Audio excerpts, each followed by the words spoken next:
안녕하세요, 여러분. 1년 중 우리나라에서 가장 아름다운 계절, 가을입니다. 이번 가을은 좀 더 특별하게 느껴지는데요.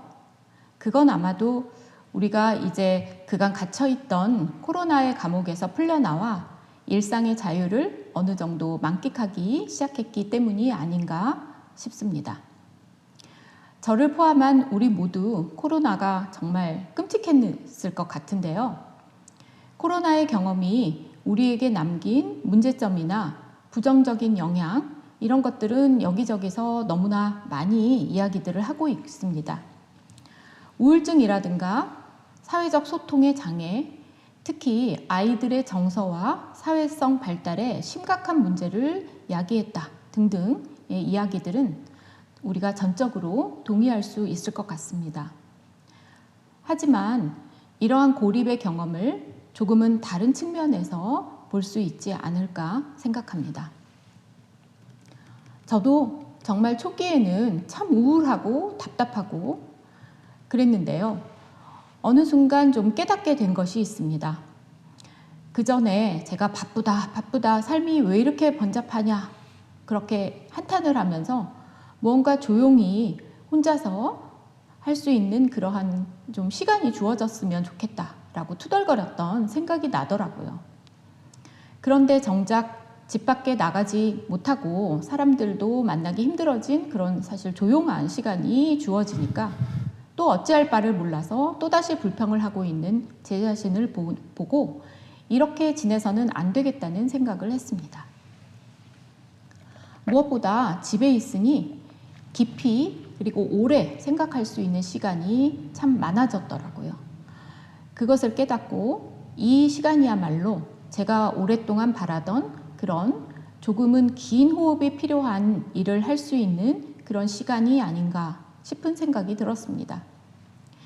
그렇게 조금 달리 보니 이 시간이 좀 남달라 보이고 오히려 좀 의미 있는 시간이 될 수 있겠구나 하는 생각이 들었고, 움츠렸던 개구리가 멀리 뛴다는 그런 이제는 좀 낡아버린 그런 요즘 라떼는 말이야 소리를 들을 수 있는 그런 속담이 좀 아주 새롭게 들렸다고나 할까요?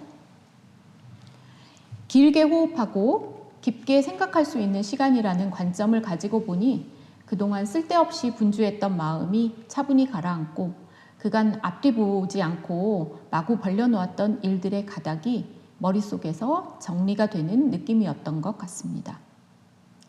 헉헉거리고 숨이 턱에 닿도록 달리다가 잠시 멈추고 주저앉아서 긴 숨을 들여 마시는 느낌이라고나 할까요?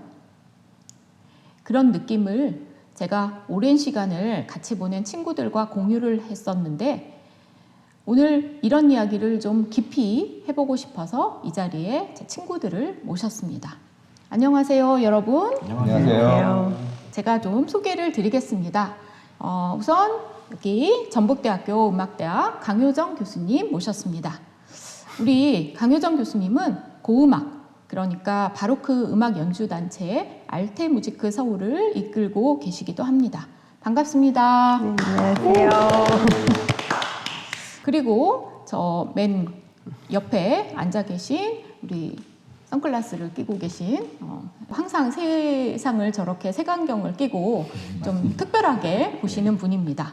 도서출판 인재와 적성의 이상준 대표님 모셨습니다. 반갑습니다. 반갑습니다. 네, 혹시 여러분 이상준 대표님 좀 낯이 익지 않으신가요? 네, 맞습니다. 우리 대표님은 소시적에 바로 그 90년대 우리 정서를 이끌었던 아카펠라 그룹 인공위성을 사실상 좌지우지하셨던 실세입니다. 네, 다른 멤버들이 들으면 어쩌나 그냥 멤버 중에 하나.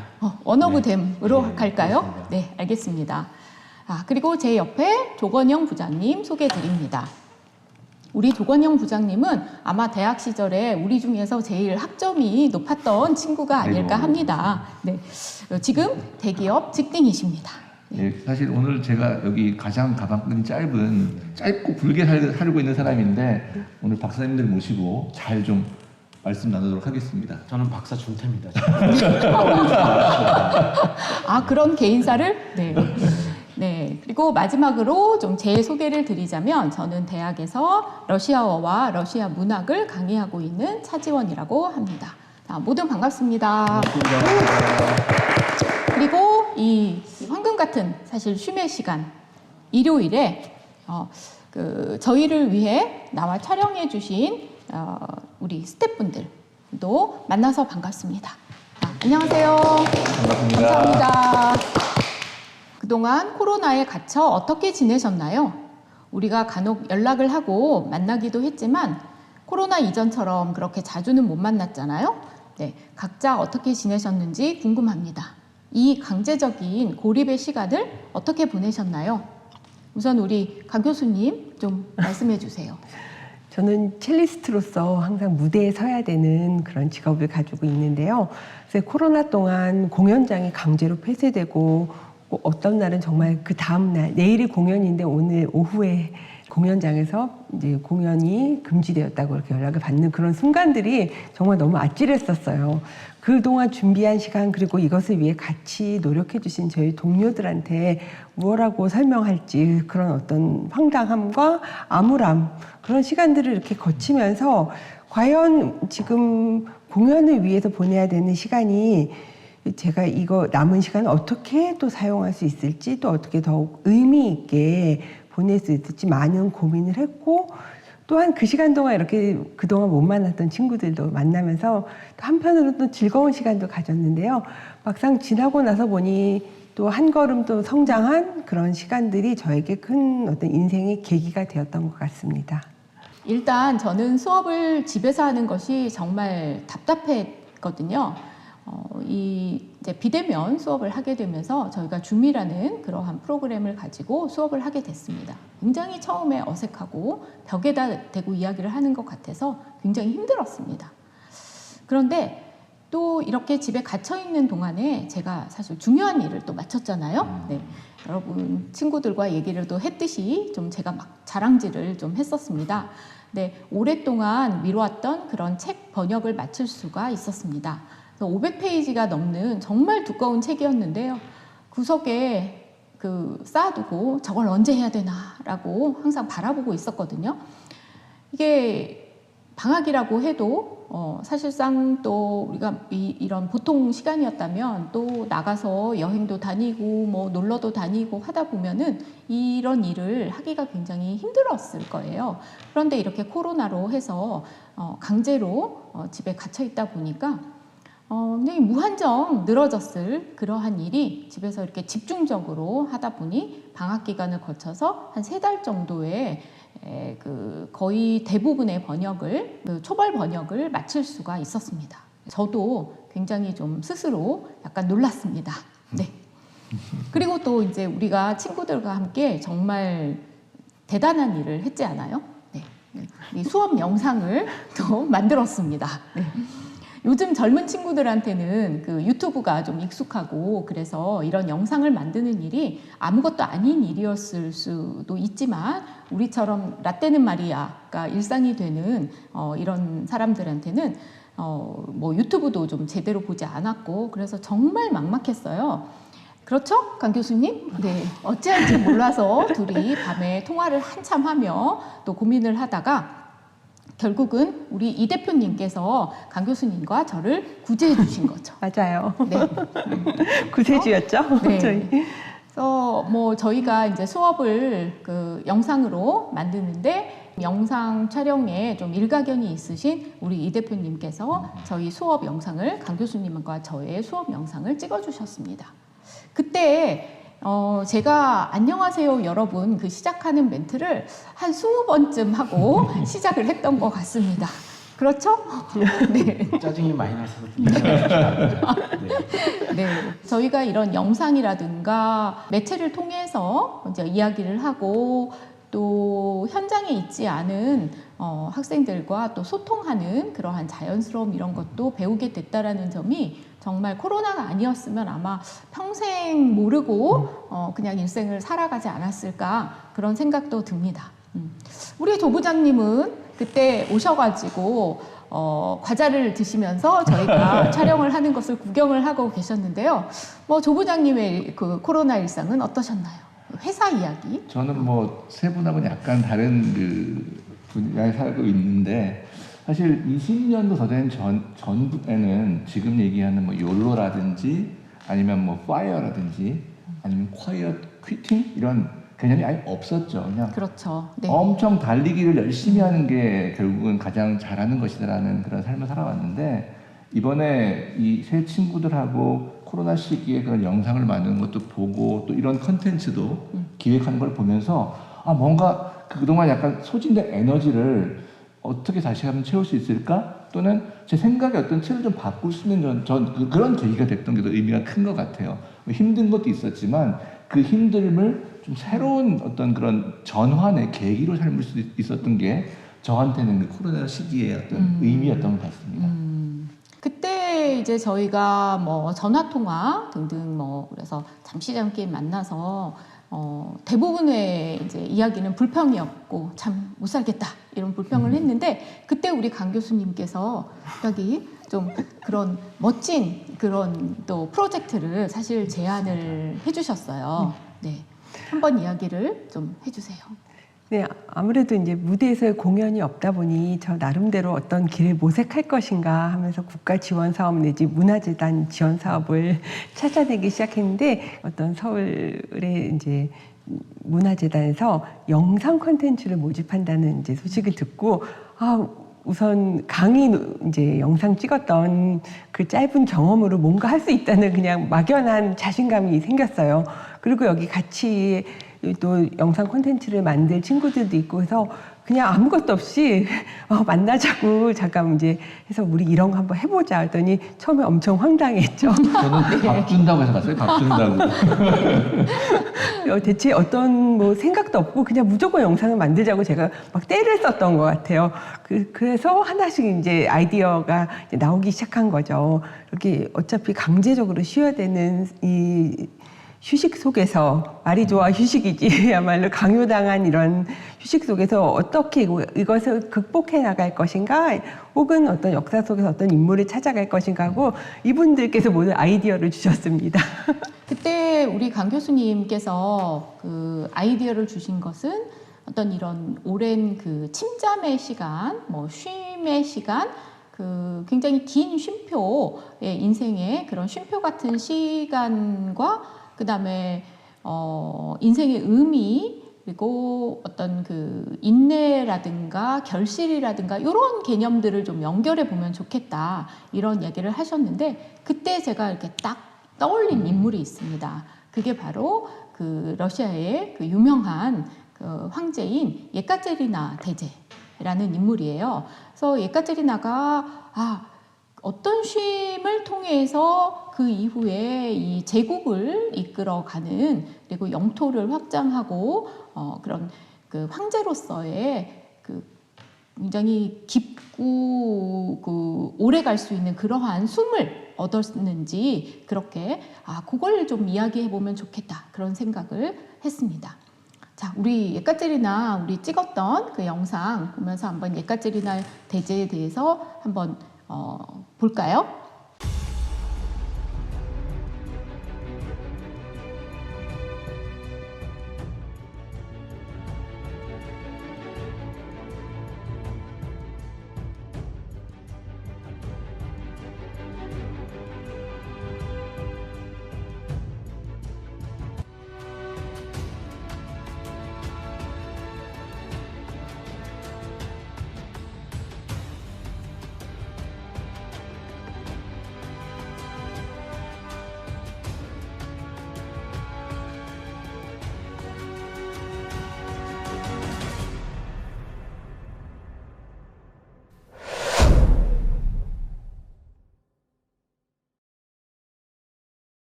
여기는 러시아 상트페테르부르크의 에르미타슈입니다.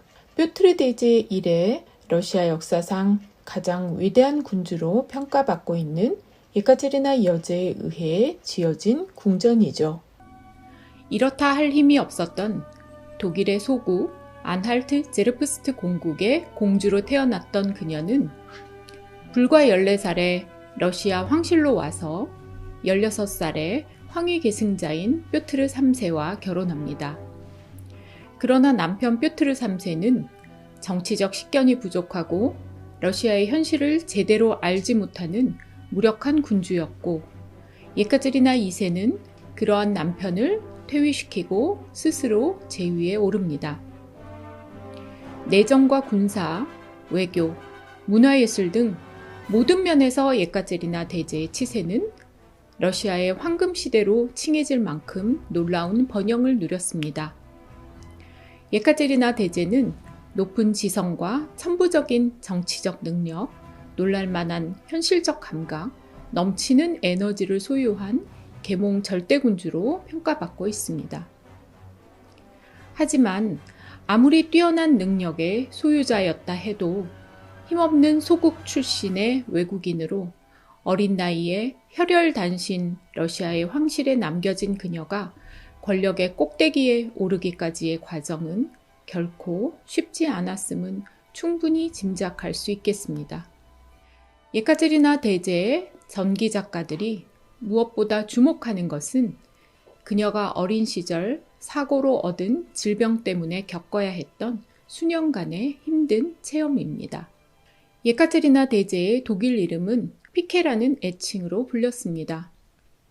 어린 피케가 살던 유럽 북부의 슈테틴 성은 춥고 외풍이 심한 곳이었습니다. 어느 날 피케는 무릎을 꿇은 채 기도를 올리고 일어나다가 쓰러집니다. 3주 가까이 계속 왼쪽으로 누운 채로 기침과 통증, 고열에 시달리던 소녀는 드디어 침대에서 일어났는데 주변에 있던 사람들은 깜짝 놀라고 맙니다. 어린 피케의 등과 어깨가 구부러진 채로 기형이 되어 있었던 것이었습니다.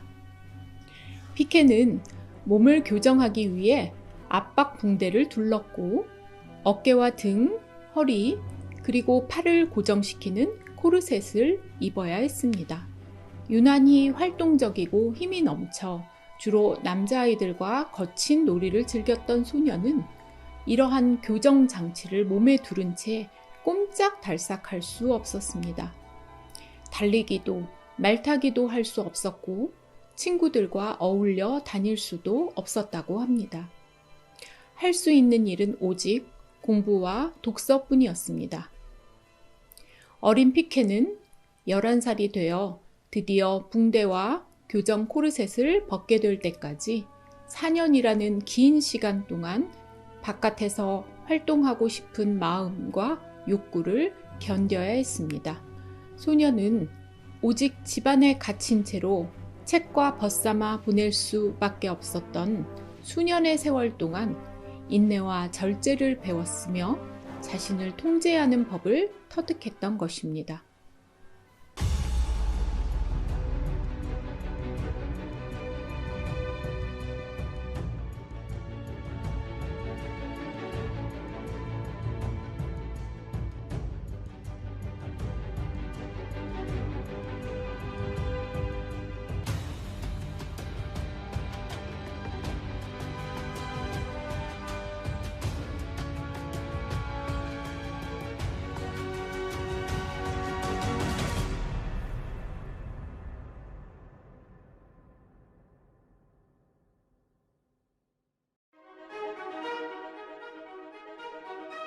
정약용의 삶을 가장 간단하게 요약하자면 이렇게 표현하면 될 것 같아요. 정약용이 75세를 사셨거든요. 아주 어렸을 적 5살을 빼면 70살이잖아요. 전반부 35년은 그 누구보다도 화려하고 힘있고 그 누구도 누리지 못하는 영예를 누렸던 사람이고, 후반부 35년은 그 누구보다 억울하고 얽매이고 갇혀 살고 힘든 삶을 보내셨다고 볼 수 있습니다. 우선 그의 삶의 전반부인 20대, 30대를 보면 20대 초반에 진사시를 합격했고, 그다음에 왕이 불러서 직접 성균관에서 공부를 시킵니다. 워낙 재주가 출중하다는 걸 알고 왕이 곁에 두고 공부를 시키는 거죠. 그래서 28살에 장원급제를 합니다. 그리고 나서 맡을 수 있는 요직이란 요직은 다 맡습니다. 하지만 꼭 행정관료로서만 재능이 있는 건 아니어서 다방면의 천재적인 재능을 보였으니까요. 정조가 또 뭘 시키냐면 그 한강의 배다리를 준공시키는 일을 맡깁니다. 이게 뭐 단순히 배만 있는다고 되는 게 아니라 공학적으로 설계를 좀 해야 되는 일이었나 봐요. 이런 일도 맡기고 또 우리가 너무나 잘 아는 수원성을 축조하라는 명령을 받고 설계합니다. 아마 정약용은 인문학도의 머리만 뛰어난 게 아니라 공대적인 사고 이런 것들에 대해서도 매우 뛰어났던 것 같아요. 참 천재입니다. 이렇게 승승장구하다가 39살 말에 무슨 일이 발생을 하느냐? 그토록 정약용을 아끼던 정조가 사망을 합니다. 단순히 권력자로서의 정조가 죽어서가 아니라 학문의 동지이자 정치적인 후원자이자 여러모로 정약용을 지탱했던 존재가 죽어버리기 때문에 정조의 힘 때문에 억눌려 있던 당쟁이 드디어 또 시작되는 겁니다. 문제는 정약용이 천주교와 관련이 있는 사람이었다는 겁니다. 그러니까 정조가 죽자 정조의 반대파 세력이 무조건 정약용은 천주교로 물고 늘어집니다. 그래서 정조가 죽자마자 바로 강진으로 유배를 갑니다. 무려 18년간. 한 번의 사면복권도 없습니다. 그리고 귀향이 풀려나도 죽을 때까지 고향인 남양주에서 또 18년간 살다가 그렇게 세상을 떠납니다. 이렇게 삶의 전반부와 후반부가 대조되는 삶이 있을까요?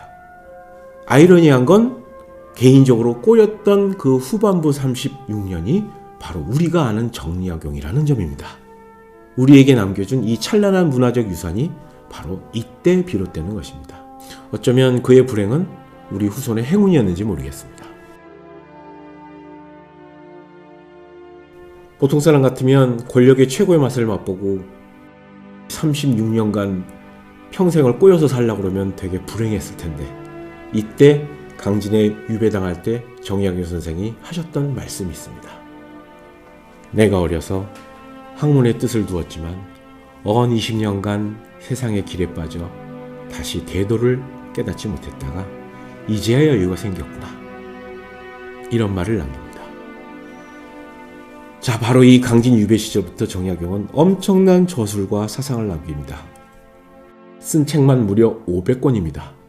또 단순히 지식을 축적하기 위해서, 남기기 위해서 책만 저술한 것이 아니라 거기에 어떻게 하면 백성을 잘 살게 할 수 있을까? 어떻게 하면 정치를 바로잡을 수 있을까?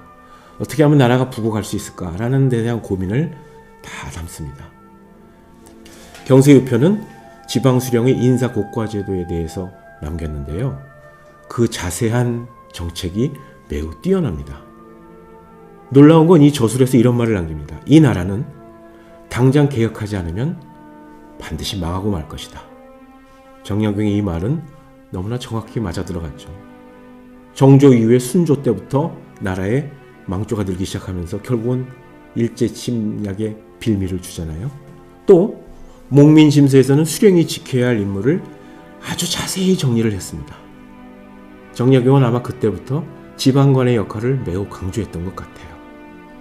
또 흠험신사는 한국 법제사상 최초의 법학연구소입니다. 함부로 형벌을 내리지 마라. 여러 가지 백성들을 위하고 나라를 위한 고민들을 담았던 것입니다.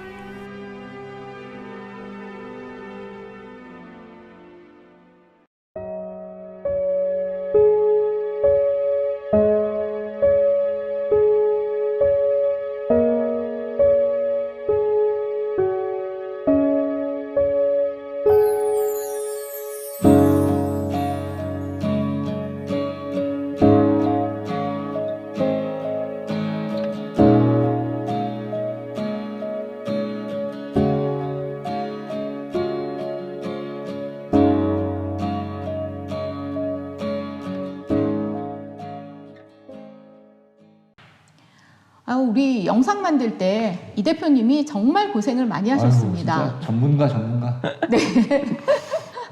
저도 사연이 있는데요. 그 출판사를 운영하고 있잖아요. 제가 시하고 네. 음악을 전문으로 하는 출판사를 하고 있는데 코로나가 그렇게 싫지는 않았어요. 그냥 사람들이 집에서 책 좀 많이 읽겠구나. 네. 근데 책이 안 팔리는 거예요. 나중에 알고 보니까 그 여유가 있어야 책을 읽는데요. 그렇죠. 그래서 서점에 가서 답답해서 책을 사는 게 아니고 공원 나갈 때 뭐 어디 갈 때 책을 산다고 하더라고요. 근데 이제 불쑥 연락이 온 거예요. 차 교수님한테. 영상 좀 한번 찍어보자. 그래서 나는 호기심이 많은 성격이라 한다고 했는데, 그래서 뭐 그때부터 막 카메라 사고, 뭐 녹색천 사고, 긴 거고. 마이크도 사고, 네. 그리고 이제 막 맨땅에 헤딩을 한 거죠. 그래서 아까 얘기했지만 막 안녕하세요만 막 한 15분 하고. 네, 그래서 짜증이 많이 맞습니다. 났던 제가. 기억이 나는데, 한때 사이가 안 근데 제가 이제 좋았어요. 좀 처음에 짜증 많이 났었어요. 왜 이런 걸 하자 그래서 했는데 이제 관심을 가지게 된 계기가 저는 좀 삐딱하잖아요. 세상을 보는 시야가. 예카테리나가 그렇게 남자가 많더라고요. 그래서 아 그래. 이렇게 그리고 뭐 이렇게 남자를 계속 자기가 데리고 살았나요? 하여튼 뭐 그 남자가 있는데 그 남자가 늙으니까 그 남자가 다른 남자를 구해오는 이게 관심이 있어서 아 이거 관심 한번 가져봐야겠다. 라고 해서 네. 차 교수님께 말려 들어가지고 여기까지 오게 네. 된 거죠. 하여튼 네. 저는 궁금한 게 예카테리나가 왜 이렇게 여자 황제가 이렇게 좀 힘이 셌나 하고 봤더니 굉장히 깊은 사연을 갖고 있더라고요. 단순히 남자를 밝힌 게 아니고 네. 이유가 있더라고요. 네, 그거는 뭐 그렇습니다. 제가 잘 모르니까 네. 선생님께서 얘기를 해주시는 게. 네, 우리가 영상에서 봤듯이 예카테리나 여제가 그 독일에서 시집을 와서 긴 그러한 시간을 쉼의 시간을 거쳐서 이 제국의 황제가 되었는데요. 사실 황제가 된 이후에도 삶이 그렇게 녹록지는 않았습니다. 왜냐하면 사실 소위 정치적인 뒷배가 없는 거죠. 그래서 이 예카테리나 여제가 좀 멋지고 굉장히 그런 매력도 있었고 그래서 당연히 많은 주변의 남성들이 흠모를 했던 그런 점도 있었고 이 예카테리나 대제는 자신의 어떤 정치적인 세력이 좀 필요했어요. 그래서 이제 여성의 몸으로서 혈혈단신 이런 황제의 그 위치를 지켜야 되기 때문에 주변에 있는 그 귀족, 그러니까 세력을 가진 명문가의 귀족들, 그리고 또 이런 사람들이 다 그 대신과 그런 정치를 같이 하는 사람들이기 때문에 이제 그런 분들을 자신의 연인으로 사실 모셔서 사실 자신을 좀 뒷받침해 주기를 바랬던 거죠. 소위 정치적 파트너의 의미도 있다고 볼 수 있습니다. 고려 시대 그 호족 그런 어떤 결혼한 그런 혼인 거네요. 정책. 네, 맞습니다. 혼인 정책. 그래서 제가 여기서 잠깐 딴 얘기를 하면 왕건도 그렇죠? 그러니까요. 네, 혼인 정책을 통해서 자신의 정치적인 세력을 강화를 했는데요. 왜 우리 예카테리나 대제가 여자라는 이유만으로 그러한 어떤 정치적인 그런 또 사실 현명한 정치력을 발휘한 거잖아요. 그런데 남성 편력이라는 오해를 받아야 되는지 반성하세요. 제가 이제 관심의 좀 계기가 그거였다. 밝히고 싶습니다. 네. 네. 그래서 그 황제가 되기 이미 이전에도 우리가 영상에서 봤듯이 그 어린 시절에 그렇게 병과 싸우면서 굉장히 강인한 정신력을 키웠고 또 결혼을 해서 이 황태자비로 지내는 긴 세월 동안 사실 10여 년이 넘게 황태자비로 지내는 동안에도 끊임없이 자신을 어필하고 자신의 능력을 키워서 그때 이미 그 쿠데타를 이끌어서 이제 황제가 되기 이전에 이미 그 러시아 황실에 많은 그 공신들 그리고 나이 많은 귀족들의 마음을 굉장히 많이 얻은 상태였다고 볼 수가 있습니다. 네, 그런 의미가 있었던 것이죠. 이 정약용 선생님 잘 우리나라에서도 그런 유배 생활을 통해서 그런 대작들을 만들어내고 우리 역사에 길이 남는 그러한 저서들을 낸 우리 정약용 선생님 우리 얘기도 우리가 영상을 통해서 봤는데요. 뭔가 이 대표님 좀 보충해 주실 이야기 정약용은 없을까요? 제가 합니까? 네, 그렇습니다. 정약용은 성실한 사람이 소개를 해야 될 것 같아요. 아니, 저는 정약용 안 했으니까 잘 모르겠는데 마침 이번에 그 출장을 갔다 오는데 비행기에서 그 자산어보라는 영화를 봤어요. 근데 그 영화 내용이 정약용 선생님의 형님인 정약전 선생님의 얘기였거든요. 아, 이분- 정약전도 그러면 그런 기간을 거쳤나요? 이 유배를 삼형- 당했나요? 삼형제신데 막내는 형장에 있으러 가시고 아. 첫째, 둘째가 이제 같이 유배를 가면서 그 밤남정 주막 박남정 아닙니다. 이거 아니고 박남정 중에서 이렇게 헤어지면서 이분은 이제 정약 전 선생은 흑산도로 가셨어요. 근데 네. 흑산도에서 쓴 책이 자선어고. 자선어고. 저희가 네. 올해 여름에 민어를 못 먹었지 않습니까? 원래 그래요. 먹었어야 되는데 못 먹었는데. 코로나 때문이죠. 그렇죠. 저희, 네. 근데 저는 솔직히 정약용 선생님의 목민심서는 잘 모르겠고요. 하지만 정약전 선생님의 자선어보는 우리한테 진짜 큰 자산이다 이게. 우리한테 엄청난 정보를 주시는 그런 것들도 결국은 유배지에서 나온 게 아닌가 그런 생각을 좀 해봤습니다. 네. 마치 제가 그렇게 방안에 갇혀서 드디어 번역을 끝낸 것처럼 비슷한 상황이었던 거죠. 그 당시에 물고기 조선시대 때 물고기를 관찰하고 적었으면 얼마나 한심하고 욕먹을 짓이었을까 그 생각도 네. 한번 해봐야 될 것 같아요. 네. 정말 쓰잘데기 없는 행동이라고 사대부들은 얼마나 비웃었겠어요. 맞아요. 네. 그렇지만 그 사대부들의 이름은 지금 다 사라졌습니다. 그리고 그렇죠. 정약전 선생님의 이름만 우리가 기억하고 있는 거죠. 네.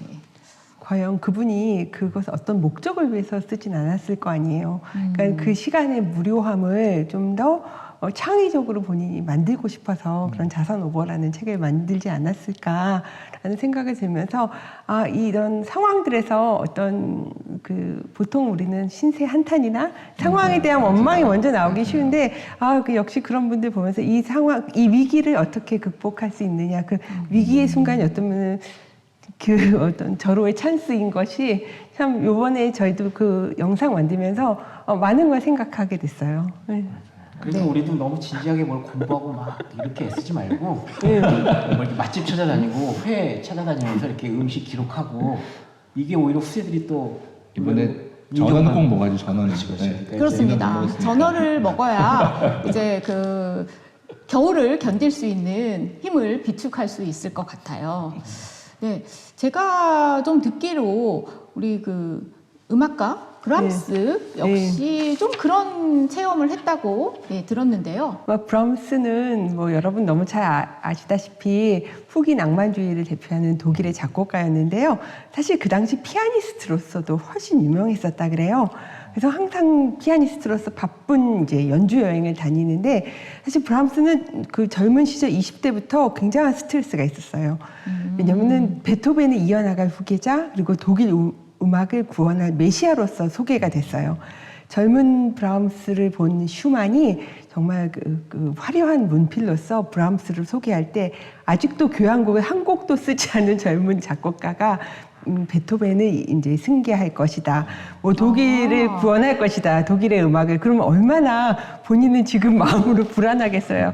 아까 차 교수님 번역집 보고서 그렇게 탈고하기까지 항상 그 원본을 보면서 스트레스 받았던 것처럼 브람스 역시 그 자신에 대한 어떤 기대감이 항상 스트레스가 되었는데 그것을 이제 본인도 지키고자 노력했고 피아니스트로서의 긴 여행을 마치고 이제 여름이나 겨울에는 항상 자신만의 시간을 가지면서 그곳에서 이제 교향곡을 완성한다거나 그 다른 유명한 소나타들을 완성했다고 합니다.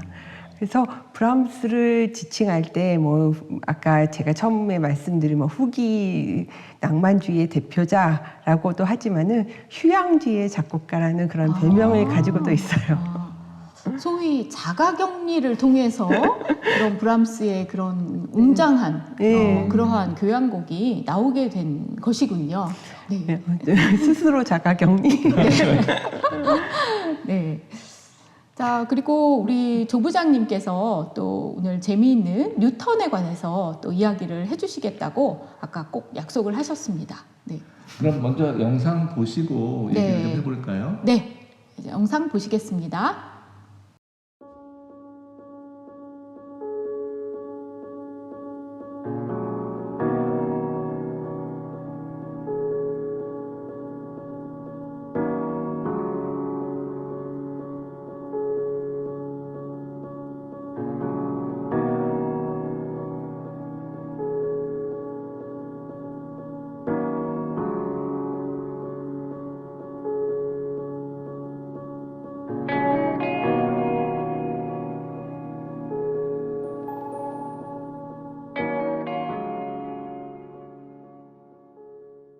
프린키피아로 만류 인력의 법칙을 세상에 알린 천재 물리학자 아이작 뉴턴.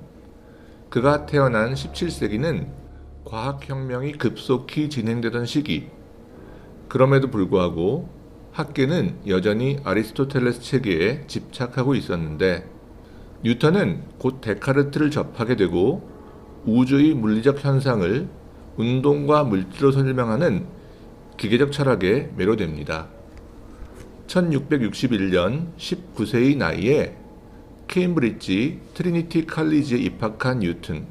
그가 1664년경부터 쓰기 시작한 몇 가지 철학적 문제들이라는 기록은 과학을 본격적으로 시작한 신호였습니다.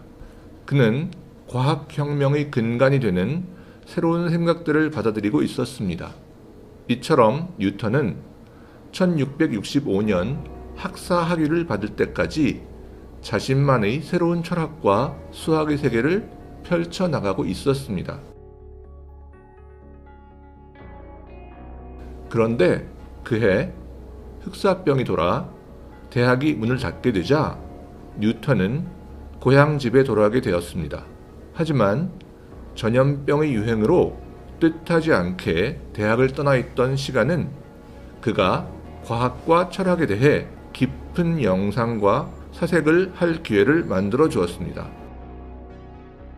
학교를 떠나 고향에서 그동안 공부했던 것들에 관해 깊이 숙고할 여유를 가질 수 있었던 것입니다. 고향에서 보낸 2년의 세월은 그가 이룬 과학사상 중요한 발전들을 싹 틔우는 시간이었던 것입니다. 떨어지는 사과를 보고 중력의 개념을 생각했다는 뉴턴의 유명한 일화도 바로 그가 고향에 돌아와 있었던 때 생긴 일입니다. 뉴턴의 세 가지 법칙이라고 불리는 관성의 법칙, 가속도의 법칙, 작용 반작용의 법칙의 이론도 이때 탄생했다고 합니다. 또한 미적분학의 기초가 다져지고 색깔에 관하여에 정리될 빛의 색에 대한 탐구의 중요한 내용들이 나타납니다. 아울러 원운동의 요소들을 분석했고 이것을 달과 다른 행성들에 적용해서 역제곱 법칙, 즉 힘의 크기가 거리 제곱에 반비례한다는 법칙을 유도하는 등 많은 성과를 내놓게 되었습니다. 뉴턴 스스로 이 시기의 발견에 있어서 전성기를 이루었다고 평가를 한 바 있으며 훗날 사람들은 뉴턴이 고향에서 보낸 1665년과 1666년을 기적의 해라고 부릅니다. 그에게 놀라운 과학적 발견을 가져다준 깊은 사색과 명상은 분주한 일상에서 물러나 있던 쉼의 시간을 통해 가능하였던 것입니다.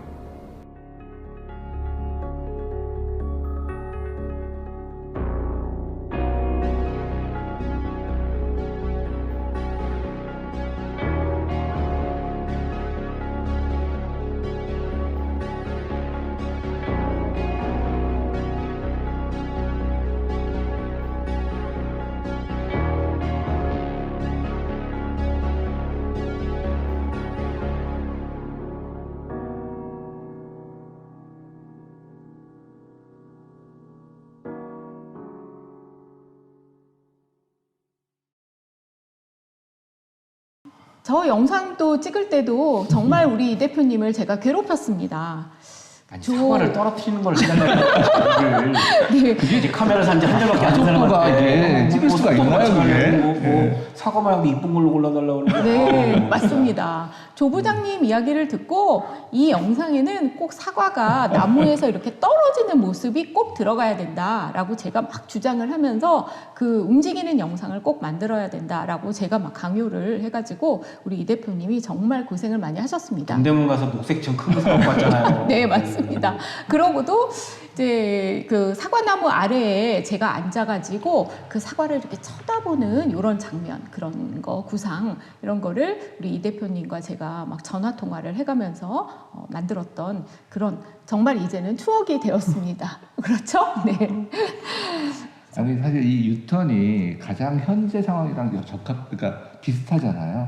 흑사병이라는 맞습니다. 네, 네. 팬데믹 시대에 어쩔 수 없이 자기가 비자발적으로 이제 쉼을 가졌는데 사실 예전에 제가 그 사과 떨어진 얘기를 고등학교 때 배웠을 때에는 이해를 못했어요. 왜냐하면 어떻게 직장 생활을 학교 생활을 하면서 그 사과나무 아래 누워가지고 이렇게 발생을 하는가 이게 도대체 이해가 안 됐던 거죠. 역시 직딩의 네, 직딩의 어떤 그런 약간 그런 생각이었는데 지금 이 시기를 거치다 보니까 이번 영상을 만들면 느낀 것이 뭐냐면 이분이 쉬었다 그때 쉬다 보니까 그런 사과나무 밑에 그게 정설이 안 된 얘기도 있지만 누워 있었던 기회도 있었고 그러다 보니까 만류약도 발견을 했고 그게 다 연결이 되더라고요. 다시 한번 이 쉼의 중요함이 나타나는 거죠. 네. 정말 뉴턴의 상황이 가장 유사한 것 같아요. 진짜 전염병으로 또 학교가 닫았잖아요. 뭐 우리는 사실 이런 전자기계가 있기 때문에 뭐 줌을 통해서 그런 수업을 했지만 그때는 이제 할 수 없으니까 결국은 학교가 문을 닫아서 고향으로 돌아와서 이제 사과나무 아래에 누워 있다가 이렇게 위대한 발견을 하게 된 이제 그런 상황이었던 거죠. 그리고 또 우리 이 대표님의 과거의 소시적에 좀 공부를 또 조금 원래는 하셨습니다. 그래서 저희가 학교에서 오늘 공부 안 한 놈처럼 얘기를 하네. 네. 그런데요? 학교에서 구름다리 위에서 막 학교에 구름다리가 있어요. 건물과 건물을 연결하는 구름다리에서 이제 서로 대학원 다닐 때 살짝 마주치기도 하고 그때는 별로 친하지 않았습니다. 네. 근데 그때 뭔가 공부하신 그 두보의 삶이야말로 이러한 강요당한 그런 쉼의 연속이었다. 이런 말씀을 또 제가 들었어요. 그래서 우리 이 대표님께서 두보의 삶에 대해서 좀 이야기를 해주세요. 그러니까 두번은 뉴턴하고는 좀 다르긴 해요. 앞에 사람들하고는. 그러니까 앞에 사람들은 반강제적인 것들이 있었는데 두번은 자기가 그렇게 만든 측면도 있어요. 그러니까 이제 우리가 쉼을 좀 넓게 봐야 될 것 같아요. 그렇죠. 쉼이 이렇게 전염병이 네. 들어서 무조건 남의 의지로 내가 쫓겨나는 것도 있는가 하면 두보가 그리고 사람들이 알기로 뭐 슬픔과 우국충정을 그린 시인이라고 그러는데 권력욕이 되게 많았던 사람이에요. 눈이 커요. 말하자면 청와대에 들어가려고 애썼던 사람이에요. 줄 잡아서. 그래서 두보를 좋아하시는군요. 그렇습니다. 잘 안 된 것도 비슷해서. 아이고. 네. 그래서 이제 두보가 굉장히 기회를 인생에 두 번을 잘 잡아요. 청와대에 그래서 들어갑니다, 실제로. 들어갔는데 30년이 걸려요, 벼슬을 구하는데. 자기가 원하던 벼슬도 아니다. 그렇게 높지도 않은 벼슬을 구하는데 30년이 걸립니다. 그러니까 10대 후반에서 20대 초반에 벼슬을 구했는데 40대 초반에 첫 직장을 구하니까. 그런데 이게 네. 지방 말단 관직이에요. 네. 그래서 불만이 많아서 그 전쟁을 탈출을 하죠. 포로에서. 안독사련에 포로로 잡혔다가 탈출을 해서 왕한테 가요. 완전 또라이죠. 왕이 만나줄지도 모르는데. 그렇죠. 그런데 거기서 진짜 왕한테 잘 보여서 직책을 받아요. 그런데 일주일 만에 바른 소리를 합니다, 왕한테. 누구를 이렇게 파직시켰는데 난 반대다. 그래서 근무한 지 일주일 만에 잘려요. 뭔가 이 대표님과 네. 굉장히 좀 비슷한. 네. 그래서 이제 강제로 자기가 자초를 하는 휴식을 당하는데 두부 인생을 보면 재밌는 게 많아요. 잘 나갈 때 시가 없어요, 별로. 인생이 꼬이면 시가 늘어납니다. 역시 그렇군요. 네. 그리고 제가 대학원 다닐 때 공부를 어떻게 하냐면 남들이 열심히 하면 공부를 하는데 저는 이렇게 그림 그리는 걸 좋아해가지고 두부 책을 이렇게 보면 몇 년도에 몇 수 썼나 이게 쓸데없는 것만 조사를 해요. 그래서 이렇게 네네. 책에다 이렇게 연표를 이렇게 색연필 그립니다. 그런데 잘 나갈 때 짧아요. 시가 몇 개 없습니다. 근데 꼬일 때는 이렇게 두껍죠. 그래서 쉼의 시간. 그렇죠. 쉼의 시간 때 시를 엄청나게 써댑니다. 네, 역시 분주하면 네, 뭘 맞아요. 못합니다. 네, 네, 맞아요. 이렇게 쓸데없는 일만 하고 다니고 그런 쉼의 시간에 중요한 바쁘면 결실이 아프다는 얘기도 못해요. 바쁘다는 얘기도 못해요. 네, 그렇습니다. 네, 그렇습니다. 두번 네. 인생은 그렇게 요약을 하는 것이 가장 현명한 방법이 아닐까 싶어요. 너무 거룩하고 훌륭하게 보는 것도 있지만 네. 막 자기가 인생이 전체적으로 꼬였으니까요. 그래서 보통 시인들의 인생은 전체적으로 꼬인 인생이잖아요. 옛날에. 그래야 시가 나오는. 네. 그래야. 네. 그런 말씀을 들으니까 참 멀게 느껴졌던 두보라는 시인 하면 우리가 굉장히 대단한 인물로 생각을 하고 뭔가 남다른 그런 생각을 가진 인물로 굉장히 좀 비현실적인 비현실적인 그런 사람이죠. 인물로 생각을 하지만 또 한편으로는 굉장히 현실적으로 또 친근감을 느끼게 되는 그러한 측면이 있는 것 같습니다. 그렇습니다. 그래서 두보를 따라서 두보의 삶을 따라서 혹시 네, 저도 우리 청와대 대표님이 들어가려고 지금 굉장히 엄청나게 노력을 하고 있어서 아, 지금 네. 기회가 아닐까 싶습니다. 이번 뭐 그것도 그렇고 우리 그 원주의 불온에 가서 그렇게 우리를 안 만나 주시고 네. 한동안 칩거를 실제로 하셨던 두부청 살았습니다. 한 역시 7년. 또 두보를 따라서 네. 하신 거군요. 네, 따라하기, 흉내내기. 맞습니다. 지금 우리 이 대표님께서 굉장히 겸손하게 말씀을 하셨지만 또 우리 이 대표님도 그 좀 시골에 한동안 머물고 계시면서 굉장히 의미 있는 일, 책도 좀 많이 쓰셨고 또 그동안 공부했던 두보 시집, 뭐 번역도 좀 하시고 그런 참 그 결실을 많이 거두셨던 것 같아요. 네, 그것도 네. 다 코로나 덕분이긴 합니다. 네. 네, 그럴 것 같습니다. 근데 이 대표님이 스티브 잡스 좀 잘 아신다면서요? 잡스 맡으시지 않으셨어요? 저야 뭐 이렇게 잡을 가지고 있기 때문에 잡스를 했지만 또 다른 의미에서 잡스를 저는 좀 뭐 잡스럽게 살기 때문에 네, 좀 여기저기 막 노래도 하고 시도 쓰고 강의도 하고 사업도 하고 잡스러운 차원에서 잡스를 저희가 좋아합니다. 나름 통하는 게 있는 것 같은데 네. 사실 그 잡스도 보면 약간 그 두보와 비슷하게 약간 이런 팬데믹을 통한 그런 쉼이 아니라 본인이 너무 약간 독선적이고 본인이 너무 모든 것들을 이끌고 가고자 하다가 결국 자기가 설립한 애플에서 해고가 된 거잖아요. 그렇죠. 아니 계속 잘 나간 게 아니었습니까? 그게 아니더라고요. 아, 저도 요즘에 네. 공부를 많이 이제 하게 됐는데 이 컨텐츠 때문에 네. 자기가 설립한 회사에서 실적이 안 좋았는데 사람들이 자기를 지지해 줄 줄 알았는데 오히려 그 저원 스컬리라는 자기가 영입한 CEO를 오히려 지지를 해주는 바람에 해고가 됐고요. 네. 그래서 그 다음에 나가서 넥스트라는 회사도 설립을 하고 또 그 다음에 그 토이스토리 만든 픽사라는 영화사도 또 인수를 한 거죠. 근데 이게 잘 되지 않았더라고요. 근데 하다 보니 토이스토리가 대박이 나고 그러다 우연찮게 또 애플이 실적이 꺾이면서 다시 복귀를 했는데 이분은 살짝 기존의 뭐 저기 뉴턴 이런 분과의 결은 다르지만 오히려 두보와 비슷하게 본인이 뭔가 치열하게 그 사업적으로 비즈니스적으로 해보려다가 망했다가 다시 좀 그 전화위복 절치부심해서 돌아온 그런 사례인 것 같아요. 사실 본인의 욕심 때문에 또 그런 일을 자초한 사람이 한 사람 음악가에서도 제가 그렇습니까? 생각을 누구예요? 했죠 그때. 네네. 그래서 그 음악의 아버지 바하가 그랬어요. 사실 바하하면 굉장히 경건한 그리고 뭔가 그 종교 음악의 대가이자 서양 음악의 원천이라고 생각하는데요. 사실 바하 자신은 그 생계를 꾸리느라고도 너무 힘들었어요. 자식들도 너무 많고 그리고 몇 명이나 되는데요? 20명이 넘었죠. 네. 그렇습니까? 네. 예카테리나인데. 제가 예카테리나에 관심 가졌고 바흐에도 그 친구 관심을 가지다가 여기까지 왔죠.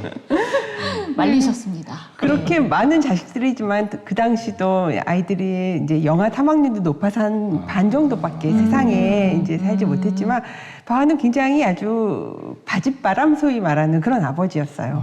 본인이 어려서 이제 부모님을 일찍 여의고 형 밑에서 이제 자라면서 얼마나 부족한 게 많았겠어요. 그리고 그 당시 음악가들도 사실 대학에 가서 철학이나 뭐 어떤 신학들을 공부해야지 더 높은 지위에 올라갈 수 있는데 바하는 그런 이제 자신의 경력이 없는 것이 항상 한탄스러웠던 거예요. 그래서 이제 내 자식들을 라이프치히라는 그 당시 정말 대학 도시에 보내서 잘 뒷바라지하고 싶은데 본인이 지금 봉직하고 있는 쾌텐에서는 이제 그 아이들을 유학 보내긴 또 너무 멀고 또 본인도 이제 아이들을 위해서 그야말로 큰 도시로 가서 음악가로 활동하고 싶은데 여기선 또 안 놔주고 전 직장에선 그래서 이제 영주한테 막 때를 쓰는 거죠. 이제 본인이 스스로 어떻게 보면은 본인의 어떤 굉장히 좋은 그런 자리였지만은 자식들을 위해서 자기가 이제 넓은 세상으로 가야 된다고 생각해서 굉장히 사직서를 빨리 좀 결제해달라고 조르기 시작했대요. 그러다가 영주가 이제 컴퓨터가 감옥 완전 바보 삼천지교 뭐 이런 거네요. 네, 맞아요.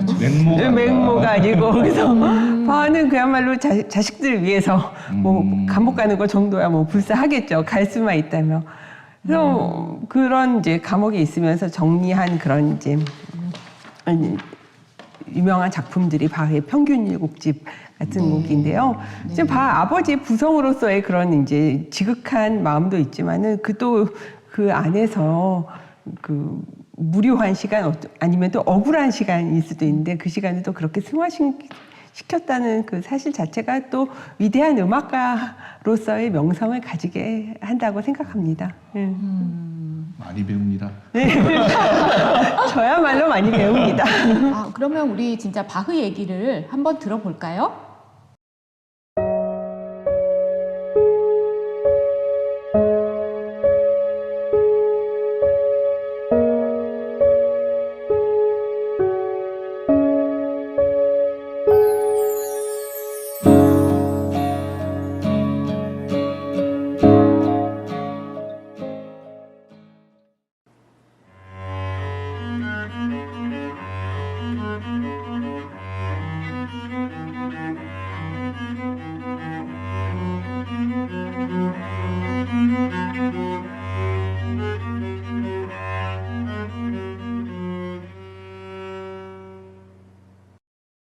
안녕하세요.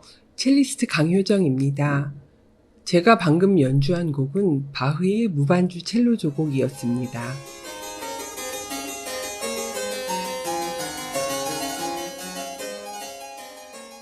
우리는 300년 전에 작곡된 바흐의 음악을 아직도 즐겨 듣고 즐겨 연주하고 있지요.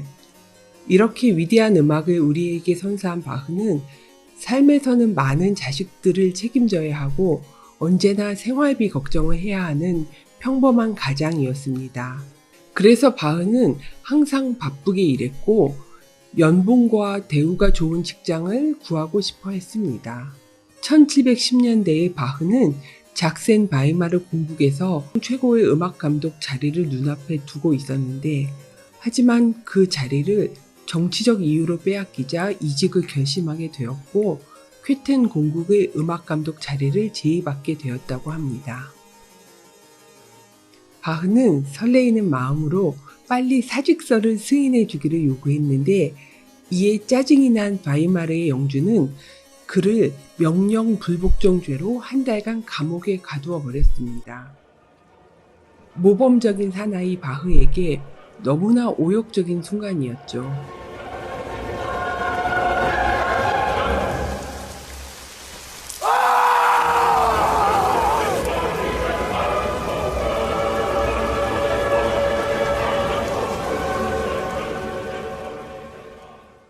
무료하고 치욕스러운 감옥 생활이었습니다.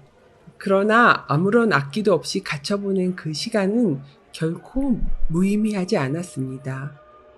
뜻하지 않게 일을 쉬게 된 이 시간은 그에게 큰 일을 이룰 기회가 되었던 것이죠.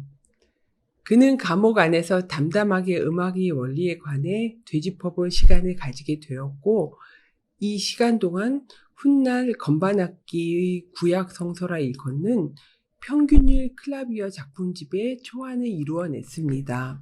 평균율이란 옥타브의 음계를 균등하게 나누는 조율법으로 바흐가 완성하였고 현재까지도 피아노의 조율법으로 통용되고 있습니다.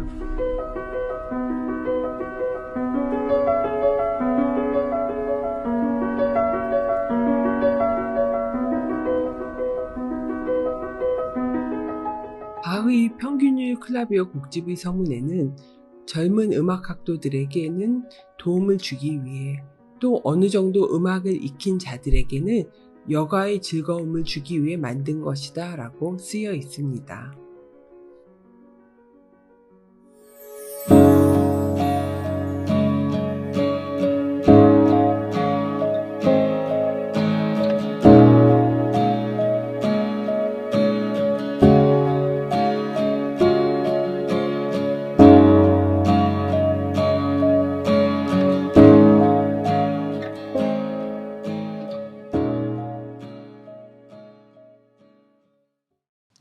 아, 이 바흐 이야기를 보니까 제 생각에는 뭐 강효정 교수님이 남 얘기하신 것 같아요. 네.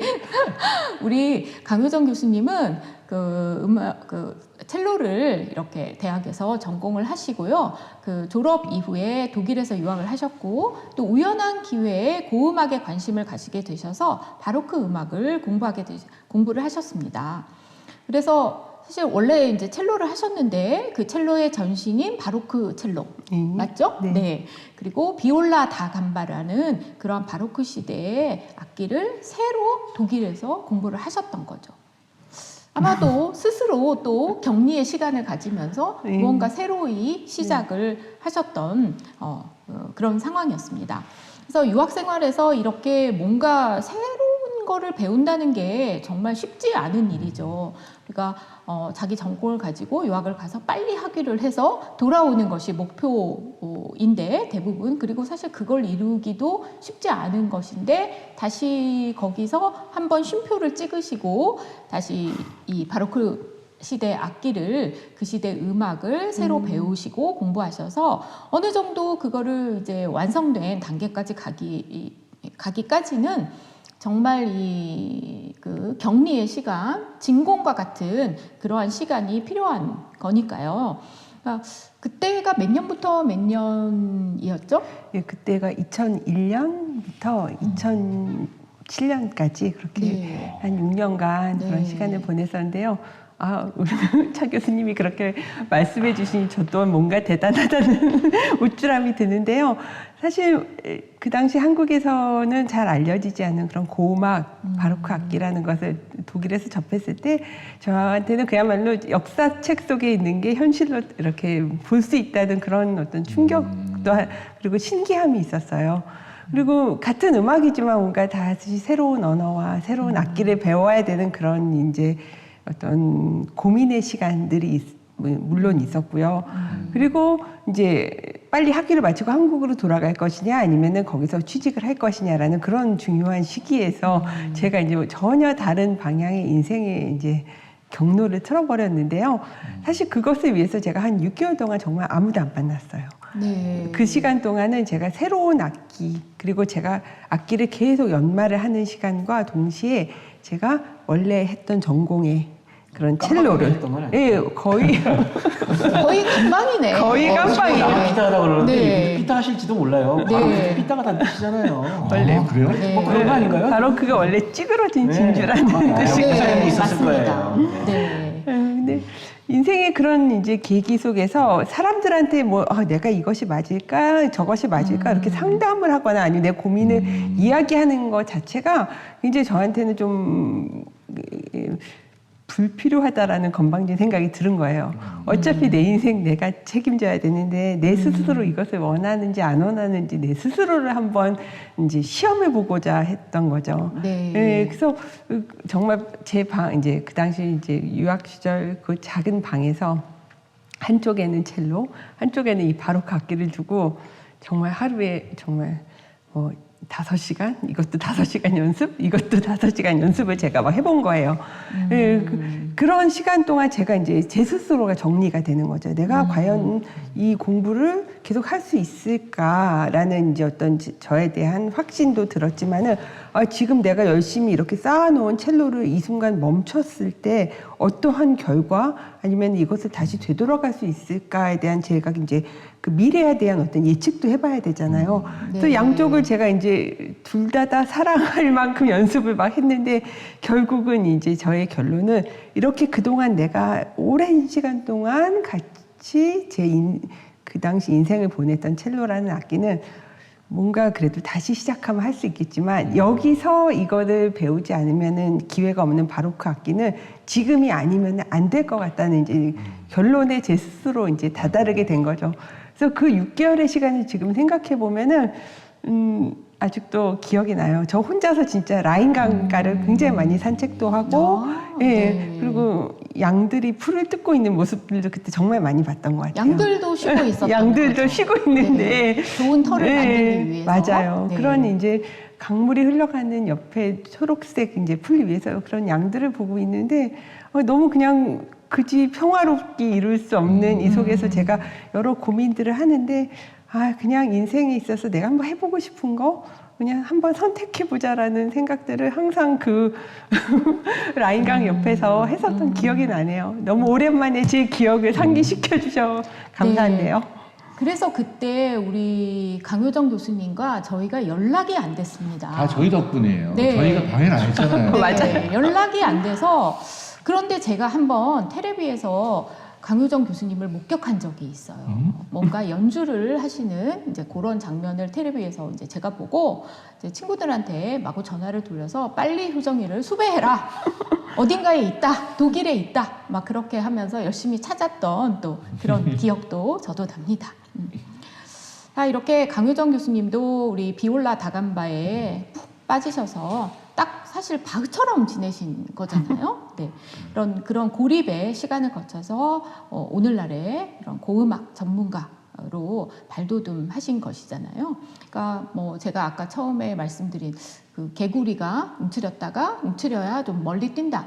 멀리 뛰는 게 아니라 날개를 달고 날아오르신 것 같습니다. 용승천하시. 거의 그런 개구리 갈 과찬을. 때 개구리의 개구리 기운으로는 친구가 좋긴 좋네요. 그렇죠? 네, 네. 그래서 우리가 또 이러한 코로나에 같은 그런 시간을 또 사실 언제 또 이런 일이 일어날 수도 있고 하지만 또 한편으로는 이런 일이 일어나지 않더라도 인생에 있어서 이러한 쉼의 시간, 쉼표와 같은 시간을 만들어야만 하겠다. 그런 생각을 좀 저도 이번에 하는 계기가 되었던 것 같습니다. 자, 오늘 너무 즐거웠는데요. 너무 오래 저희가 이야기를 해서 들으시는 분도 좀 지겨우셨을 수도 있고 우리 촬영 감독님도 좀 지치셨을 것 같고 카메라를 고생하는 네. 카메라가 지금 네, 카메라도 열받았다고 합니다. 지금 네, 열심히 부채질을 해주고 계신데요. 네, 마지막으로 뭔가 마무리를 하는 말씀을 하나씩 해주시죠. 먼저 얘기하는 게 유리하죠? 네, 먼저 얘기해보겠습니다. 네, 맞습니다. 저는 뭐 아까도 잠깐 말씀드렸지만 세 분하고는 약간 다른 그 영역에서 이제 쭉 살아왔는데 이번 하여튼 코로나라는 쉼의 계기로 제가 진짜 단거리 같이 한 20년 이상을 살아왔는데 과연 항상 그렇잖아요. 속도도 중요하지만 방향도 중요하다는 얘기를 많이 하는데 이런 쉼의 기간을 통해서 내가 가고 있는 방향이 맞는지도 한번 보고 또 주변에 같이 달리고 있는 친구들이나 가족들도 다시 한번 보는 그런 의미에서 본다면 진짜 이 쉼의 시간이 저에게는 엄청나게 큰 가치가 있었다는 생각을 하고요. 앞으로 또 같이 달려가는 친구들이 건강하게 같이 달려갈 수 있도록 흑사병 조심하시고 뭐 코로나 조심하시고 네, 다 조심하셨으면 좋겠다는 생각을 해봤습니다. 네. 네, 회도 먹으러 다니고 저녁 자산어도 자선어 뭐죠 민어 전어 그다음에 먹어야 돼요. 전어 겨울에는 네. 방어 그렇죠. 네. 이런 영상 우리 찍지 말고 다음엔 이렇게 네. 홈집에서 팬집에서 그런 걸 했으면 좋겠어요. 네, 그것도 좋은 생각입니다. 맞아요. 네. 코로나 때문이 아니고 저희는 코로나 덕분에 이렇게 음. 친구들과도 다시 연결되고 또 우리들의 이렇게 우리들만의 콘텐츠가 되어버린 이 쉼이 있는 숨 혹은 숨이 있는 쉼이 정말 제 인생을 다시 한번 또 되짚어볼 수 있는 시간이어서 너무 즐거웠어요. 제가 합니까? 네. 저는 그냥 그 워커홀릭은 아닌데 쉴 줄도 모르는 스타일이긴 해요. 그러니까 일을 하는 것도 아니고 대부분 다 그렇잖아요. 열심히 일하는 것도 아닌데 쉬지도 못하고 살잖아요. 저는 예전에 예비군 훈련을 가면 저는 그렇게 좋았었어요. 남들은 싫어하는데. 왜냐면 하루 일단 제끼고 생각만 할 수 있잖아요. 아무 생각 없이. 그렇네요. 그런 시간을 가지는 게 되게 저는 코로나 기간이 저한테는 그런 의미에서 되게 의미가 좋았고 오히려 코로나 때문에 세상 밖으로 나오게 되는 계기가 됐어요. 뭔가 다시 불온에서 서울로. 네, 그렇죠. 서울에 와서 다시 사업장도 하나 내고 뭐 책도 좀 뭘 쓸까? 또 내가 음악을 좀 다시 노래를 불러볼까? 뭐 작품곡을 해볼까? 또 무슨 시를 번역을 해볼까? 뭐 이런 의욕이 생겨서 저는 요 쉼의 시간이 너무 좋았습니다. 네. 오늘의 뭐 한 줄 요약? 요즘 이 시대에는 한 줄 요약이 좀 필요하잖아요. 네. 쉼을 통해 숨을 얻다. 어떨까요? 와. 네. 오늘의 결론은 쉼을 통해 숨을 얻다가 되겠습니다.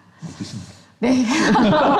오늘 우리 이런 즐거운 이야기 해주시고 이렇게 재미있는 또 모임을 가질 수 있는 그런 유익한 시간이 되었는데요. 이 자리를 또 마련해준 또 후원해주고 마련해준 한양대학교 아태지역 연구소에 저희가 또 감사하는 마음을 표시하고 싶습니다. 네, 우리 다음에 또 만나요. 고맙습니다. 감사합니다. 수고하셨습니다. 수고하셨습니다. 우리 모두는 바쁘게 살아왔습니다. 남보다 더 빨리, 더 먼저 앞으로 가는 것, 더 오래, 더 많이 일하는 것이 잘 사는 방법이라고 믿고 말이죠. 그런데 정신없이 굴러가던 우리의 삶이 지난 2019년 말 갑자기 누구도 예상치 못하게 멈추고 말았습니다. 하지만 생각해보면 우리는 살다가 누구나 일상을 정지시키는 위기를 만납니다. 아프거나 사고로 다치거나 사업에 실패하거나 사랑하는 이와 이별하거나 좋지 않은 일에 휘말리거나 그래서 일상이 정지해버리면 우리는 어떤가요?